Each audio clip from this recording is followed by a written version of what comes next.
வணக்கம் மக்களே. இந்த எபிசோடில் அந்த பொண்ணோட 4வது ஃப்ளவர் பற்றி பார்த்துடலாம். இப்போ எங்கள் அம்மா வீட்டு காலி பண்ணிட்டாங்க. இப்போ தான் அந்த காலியாக வர வீட்டுக்குள்ளே போகிறேன். வீட்டுக்குள்ளே போனால் ஒரு சின்ன சின்ன ஞாபகங்கள். அந்த ஃபஸ்ட்டு நான் பார்த்தது அந்த டிவி ஸ்டாண்டு.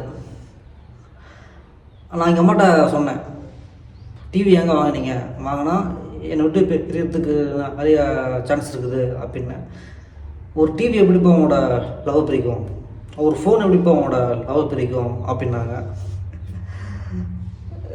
பிரிச்சிருச்சு.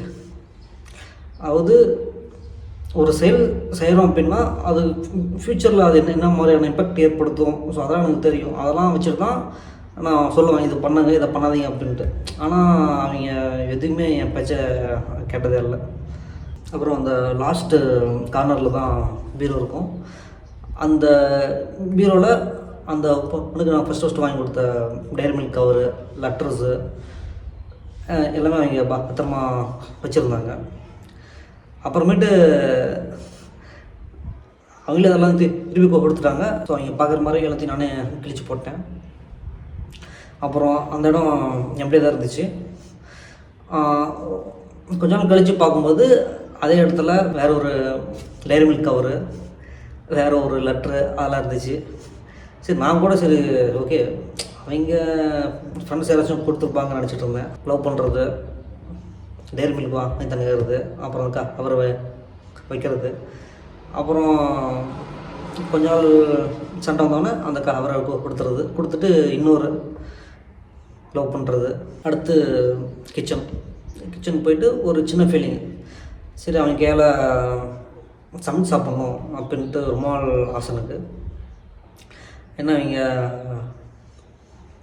டீ மட்டும் தான் வைப்பாங்க. அந்த டீ கூட நான் சாப்பிட்டதில்லை. ஏன்னா நான் டீ காஃபி சாப்பிட மாட்டேன்.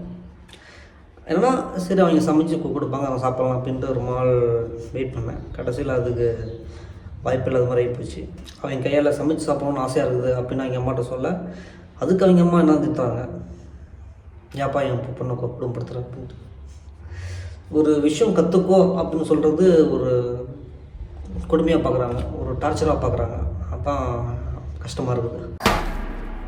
லவ் ஃபெயிலியருக்கு மெயின் காரணம் பார்த்திங்கன்னா அவங்க அம்மா தான். ஏன்னா மாற்றி பேசி எல்லாத்தையும் கொலை போட்டாங்க. நான் தேவைன்னா அப்போ ஒரு மாதிரி பேசுவாங்க, தேவையில்லைன்னா வேறு மாதிரி பேசுவாங்க. ஏன்னா எனக்கும் அந்த பொண்ணுக்கும் சென்டரில் இருக்கிறது அவங்க அம்மா தான்.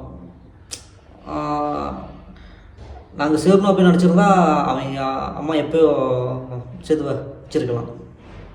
ஆனால் அவங்க அதை பண்ணல. தேவையில்லாமல் பேசி சண்டையை பெருசு பண்ணி, இதனால் என்னோடய வாழ்க்கை தான் போச்சு. அவங்க அம்மா மாற்றி பேசுகிறது எந்த அளவுக்கு போச்சுன்னா, அந்த பொண்ணு அவங்க அம்மா திட்டாங்க. அன்றைக்கி சொல்கிறாங்க, இந்த மாதிரி சர்மா ஏமாத்துற, அவன் கல்யாணம் பண்ணிக்கோ அதுன்னு சொல்ல அந்த அதை கேட்டு அந்த பொண்ணுக்கு கோபமாயிட்டு அந்த பொண்ணை அவங்க அம்மாவை திட்டாங்க. இப்போ மட்டும் என்னம்மா இது திடீர்னு பேசுகிறீங்க, என்ன இது திடீர்னுங்கிற, இப்போ எதுக்கு அவங்கள பற்றி பேசுகிறீங்க அப்படின்னு அந்த பொண்ணு அவங்க அம்மாவுக்கு பிடிச்சி திட்டுவிட்டாங்க. அதை கேட்டு நான் சிரிச்சிட்டு கீழே வந்துட்டேன். இதைத்தான் நானும் சொன்னேன், எப்பெல்லாம் பேசணுமோ அப்போ பேச வைக்கல, இப்போ மட்டும் என்ன திடீர்னு பேச வைக்கிறாங்களே அப்படின்ட்டு. அது ஒன்று தான் எனக்கும் அந்த பொண்ணுக்கும் ஒத்து போன ஒரு விஷயம். 6 மாதம் இருக்கும். 6 மாதம் கழித்து எங்கள் ஏரியா பச்சைப்பட்டி பல்சர் பைக்கில் ஒரு பையன் கூட அவங்க அம்மா போகிறாங்க. அந்த பையன் எனக்கு யாருன்னு தெரில, ஆனால் அவங்க ஃபேமிலியில் இருக்கிற எல்லாருமே எனக்கு தெரியும். அந்த பையன் புதுசாக இருந்தான். சரி ஓகே, ஏதோ ஒரு புது ஃபேமிலி போல் அப்படின்னு நானும் விட்டுட்டேன். ஆனால் கொஞ்ச நாள் கழித்து அதே பல்சர் பைக்கில் அந்த பையன், அவங்க அம்மா, அந்த பொண்ணு 3 பேரும் போனாங்க. அப்படியே என்ன பார்த்த மாதிரி இருந்துச்சு. ரொம்ப நாளைக்கு முன்னாடி நான் என்ன பண்ணணும் அதுதான் இப்போ அந்த பையனும் பண்ணிட்டுக்கிறான். அப்புறமேட்டு அந்த பையன் யாருன்னு கேட்டு விசாரிக்கும் போது தெரிஞ்சு அந்த பையன் தான் அம்மா வந்து கல்யாணம் பண்ண போகிறான் அப்படின்னாங்க. எனக்கா மறுபடியும் ஷாக்கு. அந்த பொண்ணு அவங்க ஃப்ரெண்டோட அண்ணாவை லவ் பண்ணாங்க. அப்போ என்கிட்ட சொல்கிறாங்க, நான் வந்து அவனை தான் கல்யாணம் பண்ணிப்பேன், செத்தாலும் அவங்க கூட தான் சாவேன் அப்படின்ட்டு பில்லை கொடுத்துட்டுலாம் போனாங்க. இப்போது அவனையும் கழட்டி விட்டு இவனை கல்யாணம் பண்ண போகிறான் அப்படின்னாங்க. எதுக்கு லவ் பண்ணுறேன்னு சொல்லி எல்லாத்தையும் ஏமாற்றணும்? ஒரு பையனை ஏமாத்துறதுல அவங்களுக்கு என்ன சந்தோஷம் அது தெரில. ஏன்னா ஸ்கூல் படிக்கும்போது ஒரு பையன் லவ் பண்ணாங்க, கௌதமன்ட்டு. அந்த பையன்ட்டையும் அந்த பொண்ணே தான் போய் லவ் சொல்லிக்குது. என்கிட்டையும் அவங்கள தான் வந்து என்கிட்ட லவ் சொன்னாங்க. அந்த ஃப்ரெண்டோட அண்ணாக்கிட்டையும் இவங்கள தான் போய் லவ் சொன்னாங்க. ஒரு பொண்ணே போய் லவ் சொன்னால் கண்டிப்பாக ஒரு ஆண் ஏற்றுப்பான். ஸோ இந்த ஃபார்மில் வச்சு தான் லவ் பண்ணுற சொல்லி எல்லாத்தையும் ஏமாத்துறாங்களா எனக்கு ஒன்றுமே தெரில. எனக்கு ஆனால் அந்த பல்சர் கார் பையனை கல்யாணம் பண்ணாங்களா, இல்லை அவனை விட இன்னொருத்தன் பெட்டராக கிடச்சிட்டான்னு அவனையும் கழட்டி விட்டு இன்னொருத்தன் கல்யாணம் பண்ணாங்களா அதுவும் தெரில. தெரிஞ்சுக்கும் இஷ்டம் இல்லை.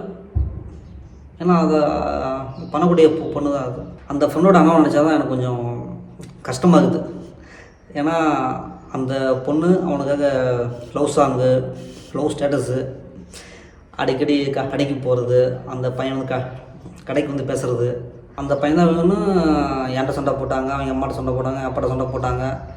ஆனால் இவ்வளோ ஸ்ட்ராங்காக இருந்தும் அந்த பையனையும் கழட்டி விட்டாங்க. பாவம் அந்த பையன் என்ன மைண்ட் இருந்தால் கூட தெரில. எங்கள் அம்மா ஒரு வார்த்தை சொன்னாங்க, அவளை நம்பாதரா, அவனை எப்போவும் கழட்டிட்டு போயிடுவா அப்படின்னாங்க. அதை கேட்டு எங்கள் அம்மா எனக்கு கோவம் வந்துச்சு, ஏமா அப்படி பேசுகிறீங்க அப்படின்ட்டு. ஆனால் இதெல்லாம் பார்த்ததுக்கப்புறமேட்டு தான் எனக்கு ஒரு உண்மை தோணுச்சு.